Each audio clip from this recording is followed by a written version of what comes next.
Hello students, welcome back to Tuition Masters Class 9th and 10th YouTube channel. And today we are here with doing the next chapter for your grade 9 history, that is Nazism and the rise of Hitler. This is our session number 1 because in the next session we need 2 sessions to complete this chapter. It's a little bit lengthy. So today's session number 1, okay, and in this chapter we are going to discuss about Germany, correct? We're going to discover Germany and how did Adolf Hitler, came to power and control Germany. So all these topics are going to cover in this chapter. So let us see what we're going to learn today. Before that, make sure to like this video, share with your friends, and subscribe to the channel right away. So what are the topics for today? Today we're going to understand about the birth of Weimar Republic. What are the effects of the war, political radicalism, and economic crisis? What were the years of depression? Then, how did Hitler came to power in Germany? Then, how did he destroy democracy and how did he rebuild the democracy? So, these are the 6 small topics which are going to cover today. So, let us start with the birth of Weimar Republic. So, what is Weimar Republic? All of this. Let us do a quick, introduction first. So, basically, what was Nazism? Nazism was nothing but it was a system, a structure of ideas about the world and politics. Okay, how about politics, government, power play? Nazism was that system. In 1945, May 1945, Germany had surrendered to the Allies. The Axis powers and the Allies power were there in the World War, correct? So yes, Germany had surrendered to the Allies. Now, Goebbels, okay, Goebbels and his entire family had committed suicide collectively in his Berlin bunker. Now, who is Goebbels and all? We are going to learn it ahead. We are doing a quick introduction what was actually happening. Then we will start from the detail. Okay.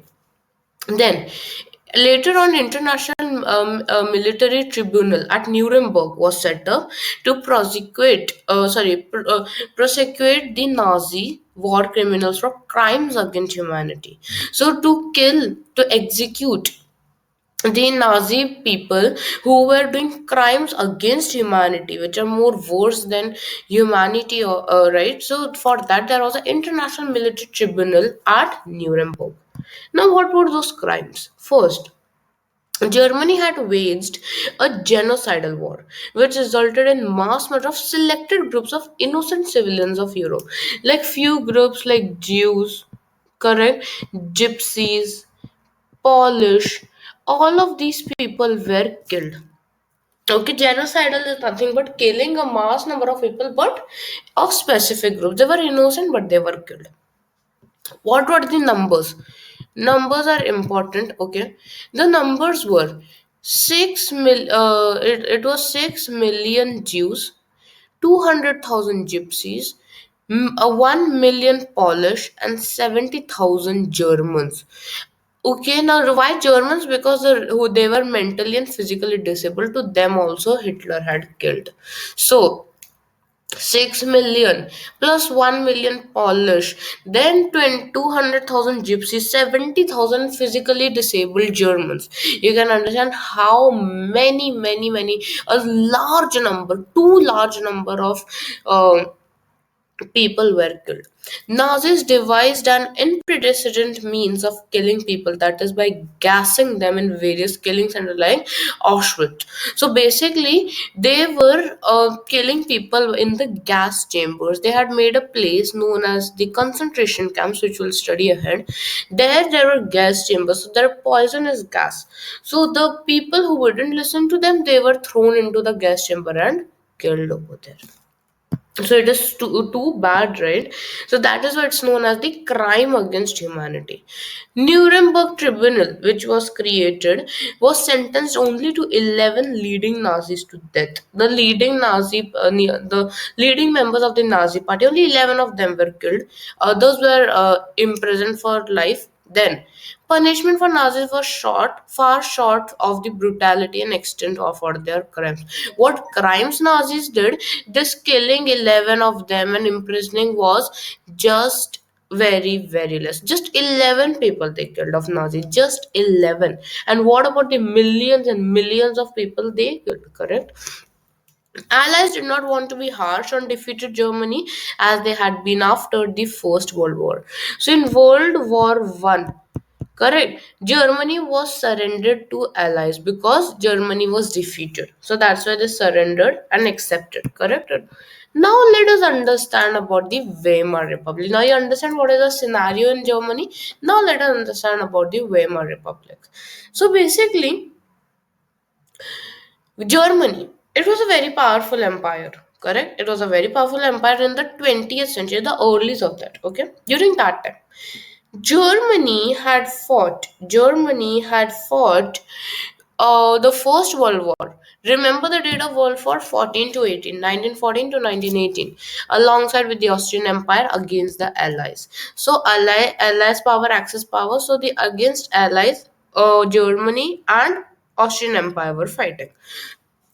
So Germany, it had occupied France and Belgium. However, the Allies were strengthened. They gained more power by the US entry. In 1917, the second last year of the World War, United States also joined the Allies and they won, defeating Germany and all the other Central Powers in November 1918, where the World War One ended. So, National Assembly met at the Weimar to write a constitution. They wanted a no. It's over. We want a constitution now. So deputies were now elected to the German parliament. Now, what German parliament elections were conducted for that, but there was a special name for the German parliament known as the Reichstag. Okay, Reichstag was the name of the German parliament. Democratic constitution with federal structure, election on the basis of universal adult franchise. So, federal structure, judiciary, all were followed. Along with elections, voting was done on universal adult franchise. About 18, any man or woman can vote. What was imposed on Germany. What happened to Germany as they had lost after World War One? First, Weimar Republic was formed, and next was the Treaty of Versailles. You remember Versailles we studied in the French Revolution, correct? Now, what all things were imposed on Germany? First, Weimar Republic was not well received by its own people. The own people of Germany also did not accept Weimar Republic. Second, lost all its overseas colony the as a reparation means you have whatever warfare is done because of you they have lost, so you have to give it back, right? So overseas colonies lost 13% of its territory. Germany's 75% of coal, 26% of 75% of iron, 26% of coal had to be given. Then, Allied power demilitarized Germans means no military, no army, right? And war guilt clause held Germany responsible for war and damages. So the war guilt clause, it was imposed that no, because of you there is too much damage and you are going to pay for it. Correct. So that was these three things were imposed. Whatever is Weimar Republic, then overseas colonies, 13% of territory, 75% of iron, 26% of coal had to be given, and Allied powers had demilitarized Germany. Next came, what was the effect of Treaty of Versailles? What was the treaty? Germany was forced to pay compensation. Okay, compensation. How much? 6 billion euros. How much? 6 billion euros had to be paid as a reparation for the war. Next, Allied army also occupied the resource of rich Rhineland. Rhineland was known for its resources. Allied powers captured it. Many Germans held the new Weimar Republic responsible for not only defeat in war but the disgrace at Versailles. They said that because of Weimar Republic only we have defeated, and this is a disgrace for our Versailles. So that's why it is known as the Treaty of Versailles. Okay. So with that, we have completed about the Weimar Republic. Now let's move towards the effects of war, political radicalism, and economic crisis. Now, what were the effects of the World War One? War had devastating impact on Europe. How? Economically as well as psychologically. It was a long war, correct? 14 to 18, 8 years. Sorry, 4 years war. So yes, it was quite devastating. Secondly, from being a creditor, giving money, Europe became a debtor, taking money. Correct? Supporters of Weimar Republic became easy targets to attack in the conservative nationalist circles. So the supporters who supported Weimar Republic became the main center of attack. Socialist, Catholics, and Democrats. Who three remember the names? Socialist, Catholics, Democrats were known as the November criminals. What they were known as? November criminals. Now, what about soldiers? Soldiers came to be placed above civilians. More than civilians, soldiers were known as the supreme, right? Not supreme as in like more than civilians. They lived very horrible lives. How? They were trapped with the rats who were feeding our corpses. Corpses, the dead bodies, right? The rats who they feeding on them, they were trapped with them. They had to in the gas chambers. I said it in the gas chambers. They had to face the poisonous gases. Then they even witnessed the ranks reduce rapidly. The ranks, right? A soldier given ranks according to the work. So that was also reduced. So it was very miserable condition. Next, what was the political radicalism? Now, the Spartist League was established on the pattern of Bolshevik revolution in Russia. So you remember Bolshevik led by Vladimir Lenin? They were all fighting and doing this in Russia, right? So, on the similar pattern, a Spartacist League was established. It demanded for the Soviet style of governance. The Weimar Republic crushed this uprising with the help of war veterans organization called Free Corps. So, this uprising, okay, the Spartacist League, in to suppress them, they had called free corps, the with the help of war veterans organization known as Free Corps. Okay, and the league later founded the Communist Party of Germany. So the Communist Party of Germany was formed by the Spartacist League. Now, what were the economic crisis? Germany refused to pay the reparations, war reparations, the 6 billion euros and everything. They said, no, we are not going to pay it. Whatever you want to do, do it. France, what happened then? The other countries said, okay, you're not paying it, all right. So France occupied all the industrial areas, okay, like Ruhr, and Germany retaliated with printing paper currency recklessly. They were spending money like they were printing money like it had no value.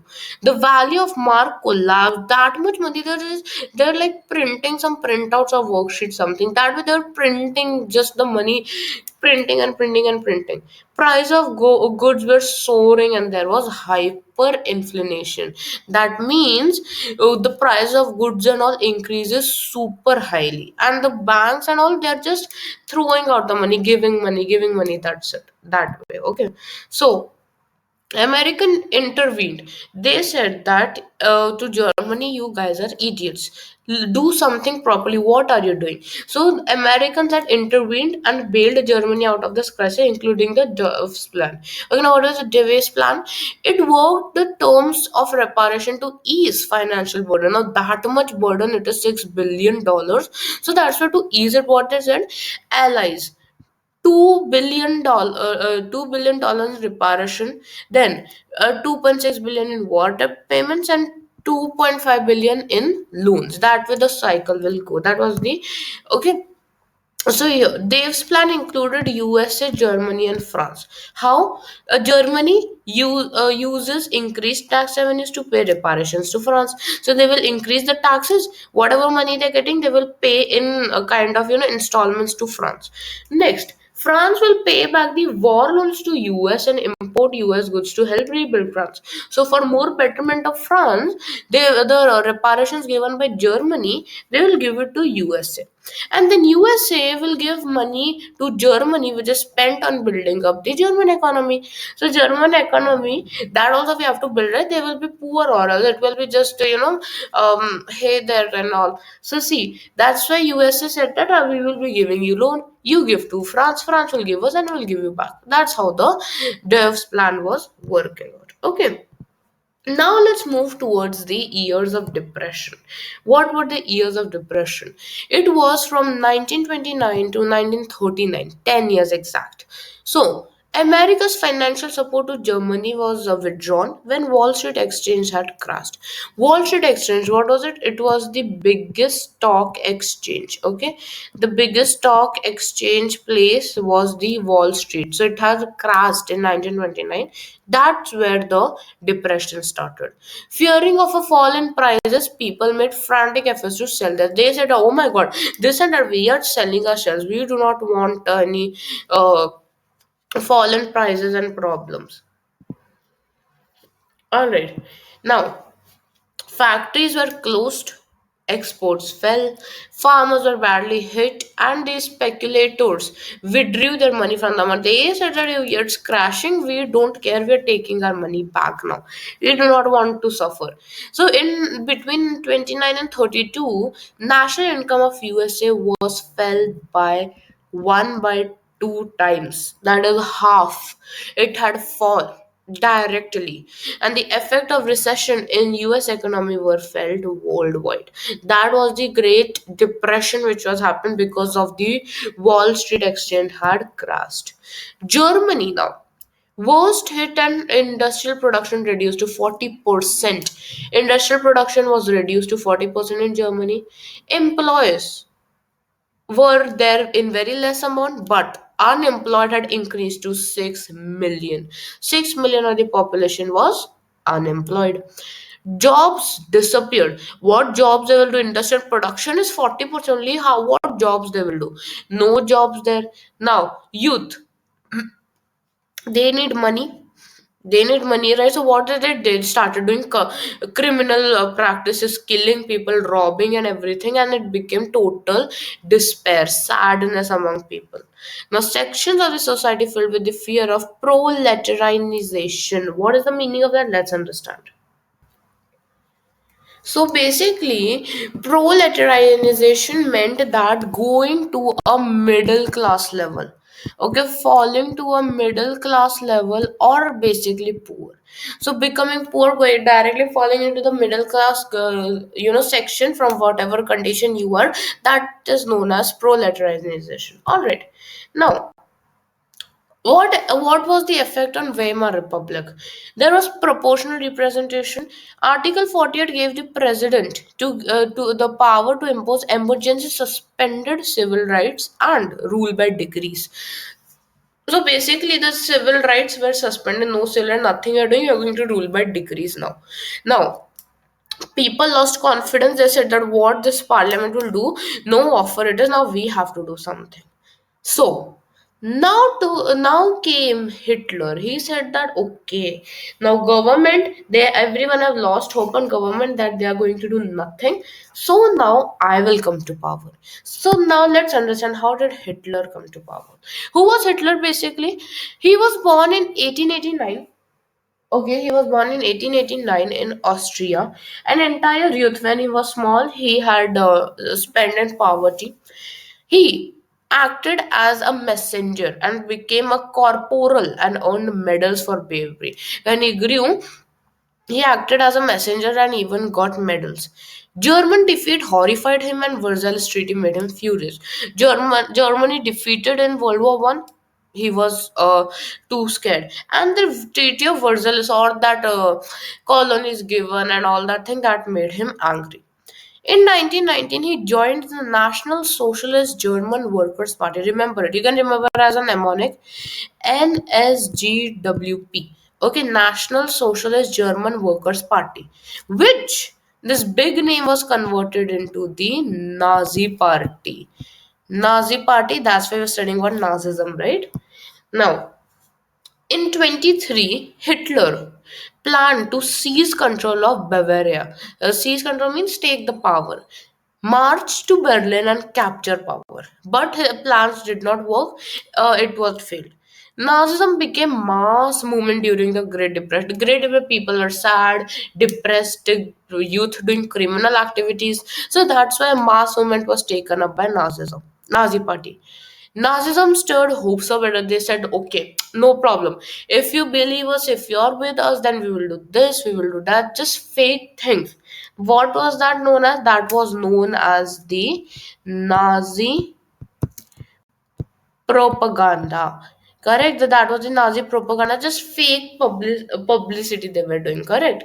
So, Hitler was a powerful speaker. Okay, their main quality was he was a very good speaker. That's why he promised people fake promises that a strong nation will all get employment, everyone will be happily living, wow, wow, wow, that thing only. That was his false things he had done. Now, what was this thing? Basically, what how did he get popularity?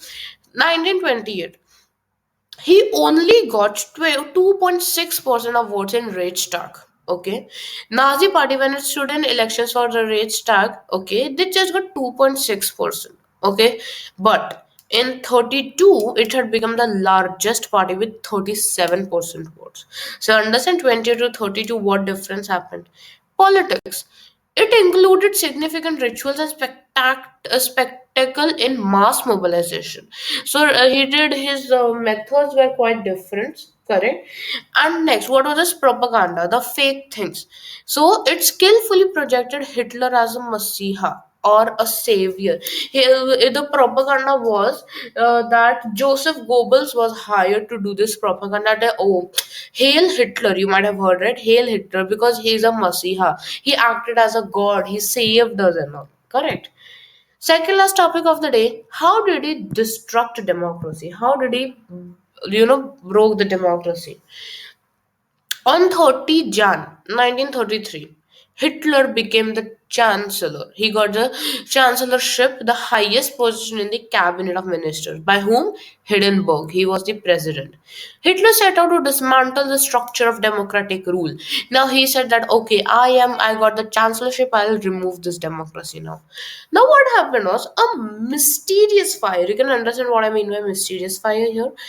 In German parliament of Reichstag, a fire took place, mysterious, facilitated this move by Hitler. Now, what did Hitler do with this? He took advantage. Once there was the fire, he gave the Reichstag fire decree on 28 Feb 1933. What did he say? That in this decree, he said civic rights like freedom of speech, press, assembly, it will be suspended. You citizens will have nothing, no power. And he turned his arch enemies, the communists, most of whom were hurriedly packed off to the newly established concentration camps. So his enemies, the communists who did not support Nazism and all, they said, okay, no problem. I am the chancellor now. You have no rights. Go in the concentration camps now. So they were thrown in concentration camps. Now, the repression of communists was severe. Out of surviving 6,808 arrest files of Dusseldorf, a small city of a half a million population, 1440 were those of communists. So 6,000 were the arrest files, 1,400 were the communist only. So one among the 52 types of victim persecuted by Nazi across the country. So one out of the all the 52 types, it were executed. What was the enabling act? First, there were many things done. First was the the Reichstag fire decree. Next was the enabling act. I'll explain in short. Okay, I'll explain in short. 3rd March 1933, enabling act was passed. So basically, Hitler. You all guys can read. I'll explain you in easy way. Hitler had went to the prisoner Hindenburg. He had went to Hindenburg. He said that, sir, the parliament, Reichstag, if any problem is there, they take too much time to um, make decisions. Yeah, I am already the chancellor, right? So what you do is that you give me all the rights. You make me the dictator. Okay, so what happens if any problem is there, I will solve it on my own quickly. If parliament do, I don't have to take permission from parliament. Give me that power. That was his next plan. He took all the powers in his hand and he said that now parliament will do nothing. Parliament, the entire supreme power is with Hitler now. So that's how was the enabling act. And it is known that after the enabling act, just a few days or weeks later, President Edinburgh was died. He died. We do not know how was it, but yeah, it was. Now, third thing was the Gestapo. What is Gestapo? Special surveillance and security forces were created to look over the people. First was Gestapo, the SS, the Protection Squad, and Criminal Police and Security Service. Now, whoever in the country, they were dressed as normal people only. They dressed as normal people, the Gestapo. They were going here and there talking with people. If anyone said anything wrong about Nazism or Hitler, they would take him, throw them in the gas chambers or the concentration camps. So, if you are in a police dress with proper uniform and all, obviously they will not say. They went as a normal person that anyone is saying wrong about Hitler will take him. So Gestapo was the third policy. First was the Reichstag fire decree. Second was the enabling act. Third was the secret police Gestapo. Last topic of the day: how did he made democracy? So Hitler assigned an economist named as Jalmar Sachs who aimed in full production and full employment. Proper production, proper employment had been, uh, done. The economic minister was the Jalmar Sachs. Okay. State-funded work creation programs are done like German superhighways and the people's car known as Volkswagen was created. German's political reconstruction. In foreign policy, also, Hitler acquired quick success. 1933, he pulled out the League of Nations. 33, pulled out League of Nations. 36, he took back Rhineland. You remember in the starting, Rhineland had the most resources, so they that was taken, right, occupied. Now he took back Rhineland. In 38, Austria and Germany was integrated. Austria, Germany, Hungary, all of them came together in the name of one people, one empire, one leader. One people, they said, ha ha, your citizens are equal. One empire, Germany, Nazi is the only empire and leader is only Hitler. That was his idea. Now, Hitler ignored Sartre's advice to not invest hugely. Sartre had said that in this Czechoslovakia and all these places do not invest highly because he was economic minister. But he did not listen. He took Sudeten land from Czechoslovakia. Okay, Czechoslovakia had the Sudeten land, he took it back. Then he even had secret support from England as well. But he did not stop here. He was not satisfied. He chose a war as a way out of economic crisis. To get out of economic crisis, he chose war as a solution. September 39, Germany invaded Poland. Germany invaded Poland and started a war with France and England. Then in September 14, 1940, a tripartite pact was signed. Tripartite, so obviously three countries would be there. What were they? Germany, Italy, and Japan. These were the three countries in the Tripartite Pact of 1940, which gave Hitler the international power of all the three countries. And in end of 1940, Hitler was at the pinnacle of his powers. Now, the Second World War took place now. To ensure food supplies and living space for Germans, they attacked the Soviet Union in 1940. Remember, the USSR was formed in socialism. So Germany exposed on two sides. Western Front by aerial bombing by Britain. Aerial means from sky, the bombs were dropped. And in the Eastern Front, powerful armies of the Soviet Union attacked it. So, what were the two sides? Western Front and the Eastern Front. Now, this was a historic blunder. It's known as historic blunder because the Soviet Red Army defeated Germany at Stalingrad, and US resisted its involvement but could not withstand for long and entered Second World War. US said, "No, I am not fighting. You guys fight with each other. I don't care." But then later on, he says that, "Okay, fine, I'm joining the World War." Okay, we are almost at the end. So, end of the Second World War. In 1945, World War II had ended. US had resisted involvement, as I said, but unwilling problems came and they had to join. Japan was expanding its power in the eastern side. It had occupied French Indochina and was planning attacks on US naval bases in Pacific also. So Japan had thought that I will gain all the power, I'll become supreme, right?